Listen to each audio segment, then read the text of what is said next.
नमस्ते, प्रणाम। मैं आपका भाई आकाश। तो बता दें दोस्तों कि विजय चौहान जी का बेस्ट काला साड़ी के बाद फिर एक ब्लॉकबस्टर सॉन्ग आ चुका है, जिस सॉन्ग का नाम है जवानी पियता।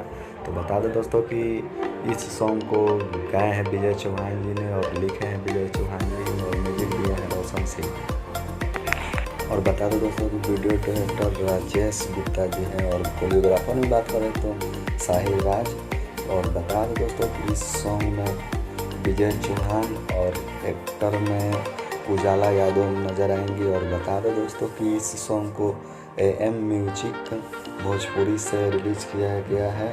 और हाल ही में एक और सॉन्ग आने वाला है इस चैनल पे AM म्यूजिक भोजपुरी पे, जो विजय चौहान जी का बेस्ट चौहान ब्रांड पे सॉन्ग आने वाला है, जो आप सबके प्यार दुलार आशीर्वाद से एक सॉन्ग आया था पहले चौहान मर्दा, और उसी का न्यू सॉन्ग आने वाला है विजय चौहान जी का चौहान जी के बेटा। तो आप सब ढेर सारा प्यार दुलार इस सॉन्ग को दीजिए, जवानी पियता भाता है। एक बार सॉन्ग को सुनिए और ढेर सारा प्यार दुलार इस सॉन्ग को बनाइए। इस सॉन्ग